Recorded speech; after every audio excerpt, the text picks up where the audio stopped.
ओम हरि ओम श्री परमात्मने नमः। ओम ब्रह्मानंदं परमसुखदं ब्रह्मानंदं परमसुखदं केवलं ज्ञानमूर्ति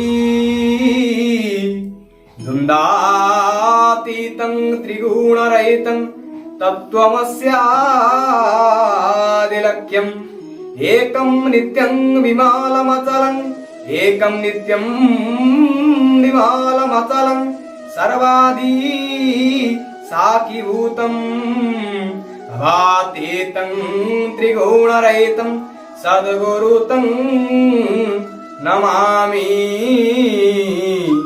सद्गुरुतं नमामि। प्रणाम दर्शक बंधु, मु प्रवचक विभस्वत दास आपण मानकु नीतिवाणीर चतुर्थ अध्याय को भक्तिपूत प्रणाम जनाई आरंभ करिया जाउछि। आजिर विषय वस्तु होछि इंद्रिय शक्ति। ए इंद्रिय शक्ति विषय मु आपण मानकु संक्षेप रे किछि अवगत करिया जाउछि।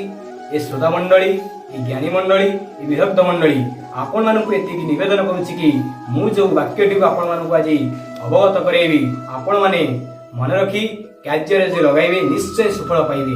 वाक्यटी होछि बलवत् इंद्रिय ग्राम्य पंडिता अपकर्षन्ति।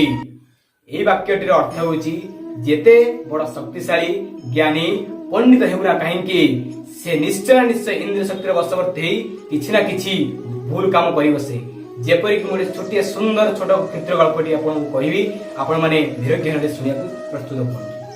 दर्शक बंधु, आपण माने जानिथिबे मीमांसा दर्शनर दार्शनिक महर्षि जैमिनी जने महान विख्यात पंडित। से तांको गुरु कृष्ण दैपायनଙ୍କ पाखरे थरे पाठ पढुथिले, शिक्षा ग्रहण करुथिले। एही समय रे तांको गुरु गोटे सुंदर श्लोकटी कहिथिले कोन ना बलवत् इंद्रिय ग्राम्यं पंडिता अपकर्षन्ति। ए श्लोकटीर अर्थ होछि जेते बड़ वित्तशाली ज्ञानी पंडित होउना काहेकि निश्चय दिने दिने से इंद्रियर वशवर्ती भूल कार्य करि बसिबो। किंतु जैमिनी ए कथा को से आदु ग्रहण करिथिले काहेकि जदिवा से जणे पंडित होइथिबो, जदिवा से जणे ज्ञानी मनुष्य होइथिबो, से काहेकि इंद्रियर वशवर्ती होइजिबो। ए कथा को से कहि खंडन करि से लिखिले कोन ना बलवत् इंद्रिय ग्राम्यं पंडिता ना अपकर्षन्ति। से कहउचंती जे यदि से जणे ज्ञानी हेतिबो केबे भी इंद्रियर वशवर्ती होई परिबो नाही। ए कथाटी कृष्ण दैपायन को बहुत दुख लागिला। से चाहिले से स्मोर तांकु उत्तर दे परिथांते, किंतु से कहले तांकु उचित शिक्षा देई परवर्ती समय रे सठी जिनसठी कोन जणे देयाकू। किछि दिन अतिबाहित होई गला।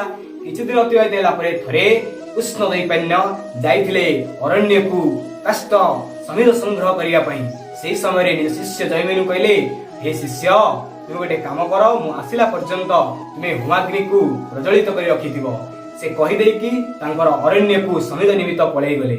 एही समय रे ठीक घड़घड़ी वर्षा बिजुली मारी आसिला संध्या समय रे। एही समय रे हठात जणे कारुण्य भावरे गोटे नारीर चित्कार सुना गला कबाट पाखरु। हठात जैमिनी आसी देखंती जे सुंदरी जणे नारी। से पचारिले, किए तुमे? से कहले, वर्षा राति रे मो बाट पथ अतिक्रांत करि पारु नै, तो चाहूची आपण जदि मते टिके आश्रय दियन्ते रातिटा, मु आपण पकारे चिरकृतज्ञ होई रहि परिबी। एती कथा कहि साला परे जैमिनी किछि आग पछ न भाबी सठिकटा को न जानि पारि तांकू प्रश्रय देया पई राजी हेई गले।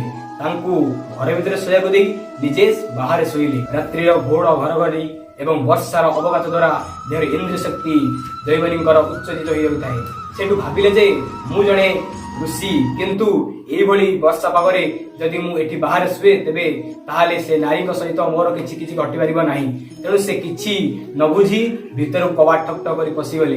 हठात जाई तांकु प्रेम निवेदन कले एवं कहिले, मु आपण सहित किछि प्रेमालाप करि पारे।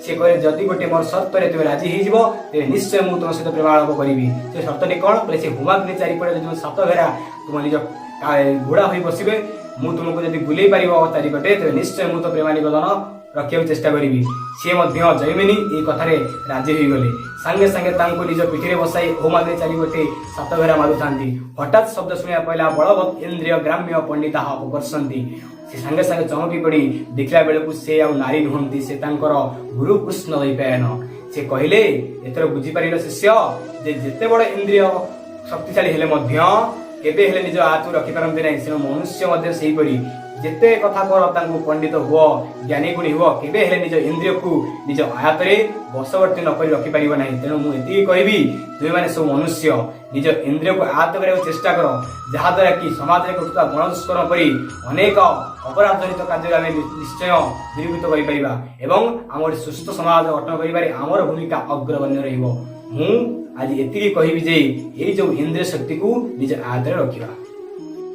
दर्शक बंधु आज तो समय हो जाइए आज आमर नीतिवाणी एति था पुणी देखा आपण सहित आगामी अध्याय किसी नूतन नीतिवाणी की नहीं आपण मानू जदि आमर ये कार्यक्रम भल लगुए तेरे आपण मैंने आमर पुष्परा टैलेंट आर्टिस्ट यूट्यूब चैनल और फेसबुक पेज को लाइक एंड सब्सक्राइब करूँ।